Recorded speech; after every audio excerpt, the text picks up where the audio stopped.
Mimi naitwa Emmanuel Malole, ni mjasiriamali mdogo hapa Dodoma. Si Magufuli mimi nitamkumbuka kwa mengi sana, kwa sababu kapambana pale ambapo palikuwa panaonekana pawezekani, yeye kafanya na pakaonekana.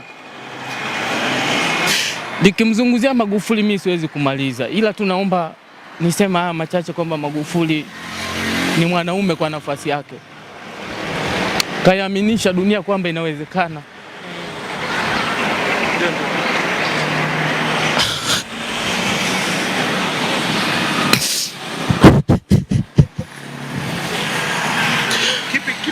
Kipi kikubwa sana alikugusa wewe kwenye maisha yako?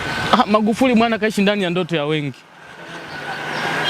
Hata mimi binafsi Magufuli kafanya niamini kwamba mimi naweza. Na anachoshukuru sana ni kwamba kaacha alama. Kaacha alama. Utasema kwamba kafanya nini, hautamaliza. Magufuli kagusa kila sekta. Unajua hata kama unapobisha, utabisha lakini nafsi itakusuta. Mengi ya Magufuli bwana yanaonekana kwa macho. Mpaka sasa hivi mimi siamini kwamba yule mzee kalala. Hakutubagua, alitupenda sote. Alienacho na asiyekuwa nacho alipewa thamani. Bro, hata unapoona sisi tunakaa hapa, tunakaa sehemu ambayo tunajitafutia mali nani chochote. Tuko CCM hapa makao makuu.